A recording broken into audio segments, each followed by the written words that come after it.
नमस्कार दोस्तों, आज के टाइम में रुपए क्रेडिट कार्ड काफी ज्यादा लोकप्रिय हो रहे हैं क्योंकि इसमें एक एक्स्ट्रा फीचर मिलता है कि आप इनको यूपीआई से कनेक्ट करके कहीं भी यूपीआई पेमेंट कर सकते हैं। लेकिन थंबनेल पर मैंने लिखा कि रुपए क्रेडिट कार्ड अब लेना बेकार है। अब ये बेकार क्यों है और इससे क्या नुकसान है वो आज के इस वीडियो में मैं बताने वाला हूं। तो वीडियो को लाइक कर दीजिए, चैनल को भी सब्सक्राइब कर दीजिए क्योंकि मनी रिलेटेड कंटेंट आपको इसी चैनल पर मिलता रहता है। अब देखिए, सबसे पहली बात तो यह कि जो रुपए क्रेडिट कार्ड है वो इतने ज्यादा पॉपुलर हो गए कि 2023 की बात करें तो अलग अलग जो कार्ड प्रोवाइडर है उन्होंने 100 से ज्यादा अलग अलग रुपए क्रेडिट कार्ड लॉन्च किए हैं। यानी इतनी ज्यादा पॉपुलैरिटी है क्योंकि सिंपल सी बात है कि इंडिया में सबसे ज्यादा जब हम पेमेंट करते हैं तो यूपीआई के थ्रू करते हैं। और यूपीआई के थ्रू अभी तक तो क्या होता था कि हमारा जो भी सेविंग अकाउंट होता था, करंट अकाउंट होता था, उससे लिंक करके ही पेमेंट करते थे। लेकिन रुपए क्रेडिट कार्ड से लिंक करके आप पेमेंट कर सकते हो। रुपए क्रेडिट कार्ड पर जो यूपीआई पेमेंट करते हैं उस पर भी रिवॉर्ड मिलता है और इसी वजह से ये कार्ड पॉपुलर हो रहा था।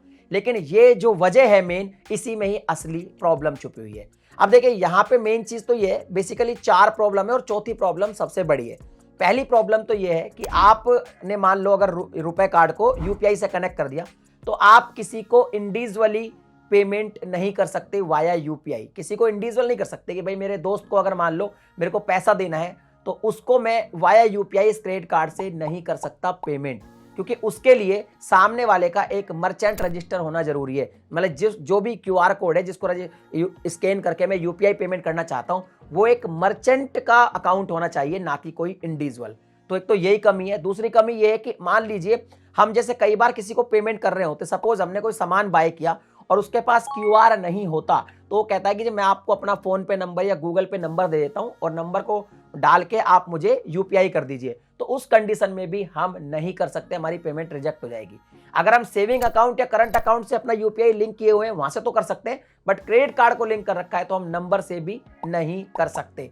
इसके अलावा अगर कोई हमें अपनी यूपीआई आईडी सेंड कर दे कि भाई ये हमारी यूपीआई आईडी है, इस पर पेमेंट कर दो, तो भी हम पेमेंट नहीं कर सकते। ये रुपए कार्ड की एक लिमिटेशन होती है। लेकिन ये प्रॉब्लम तो चलो कोई बात नहीं, क्योंकि ये प्रॉब्लम देख सकते थे। लेकिन एक बहुत बड़ी प्रॉब्लम है, वो मैं बताता हूं। देखिए, सिंपल सी बात यह है कि आज के टाइम में क्या है कि जब हम कहीं से कोई सामान खरीदते हैं तो पहली बात तो यह है कि ज्यादातर जो शॉपकीपर्स हैं वो अपना इंडिविजुअल क्यूआर कोड लगा के रखते हैं। इंडिविजुअल अपना जो अकाउंट होता है उनका क्यूआर कोड लगा के रखते हैं, मर्चेंट का रजिस्टर वो नहीं करके रखते। तो ऐसी स्थिति में कई बार अगर मान लो हम कैश लेके नहीं जा रहे हैं या हमें मान लो यूपीआई से पेमेंट करना है, हमने क्रेडिट कार्ड रुपए वाला वहां पे लिंक कर रखा है, तो वहां पे हम पेमेंट नहीं कर पाएंगे क्योंकि वो उनका इंडिविजुअल क्यूआर कोड होता है। उसके लिए मर्चेंट होना जरूरी है। और दूसरी बात है कि जो मर्चेंट का भी रजिस्टर करके अपना क्यूआर रखते हैं, तो भाई दुकानदारों का क्या होता है, जो भी शॉपकीपर्स वगैरह होते हैं जहां पे हम ये पेमेंट करते हैं, तो जैसे ही हमने क्रेडिट कार्ड के थ्रू, रुपए क्रेडिट कार्ड के थ्रू यूपीआई कनेक्ट करके हमने पेमेंट किया, तो जो पेमेंट रिसीवर है यानी जो शॉपकीपर पेमेंट को रिसीव कर रहा है उसका कोई एमडीआर या कोई चार्जेस कटता है।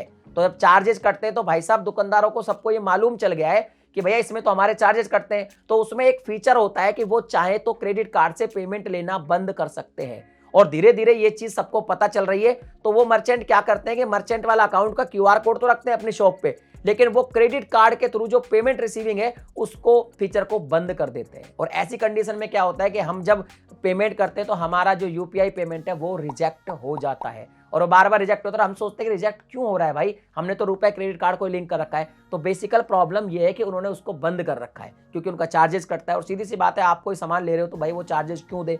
अब इसमें या तो आरबीआई को कुछ नया कोई रूल लाना पड़ेगा या तो कुछ ना कुछ इसमें चेंजेस करना पड़ेगा। अगर ये चेंजेस नहीं करते तो धीरे धीरे ये चीज सबको पता चलती जा रही है और वो अपना क्रेडिट कार्ड के थ्रू पेमेंट बंद रखेंगे, तो हम रुपए क्रेडिट कार्ड से यूपीआई से कनेक्ट करके पेमेंट ही नहीं कर पाएंगे, पेमेंट हमारी फेल हो जाएगी। तो फिर रुपए क्रेडिट कार्ड को, जिस वजह से, जो मेन वजह थी हमारी रुपए क्रेडिट कार्ड को लेने की, वही धीरे धीरे खत्म हो जाएगी और ये रुपए क्रेडिट कार्ड जितना ज्यादा लोकप्रिय है उतना धीरे धीरे फॉल करने लग जाएगा। बाकी इसके बारे में आपकी क्या ओपिनियन है वो मुझे कमेंट सेक्शन में लिख के बताइए। और क्या आपके साथ ऐसा हुआ है कि कहीं भी आपने रुपए क्रेडिट कार्ड को यूपीआई से कनेक्ट करके पेमेंट किया क्यूआर कोड स्कैन करके और आपका पेमेंट रिजेक्ट हो गया? अगर वीडियो पसंद आई तो लाइक जरूर करना। मिलता हूं अगली वीडियो में एक नए टॉपिक के साथ, तब तक के लिए जय हिंद।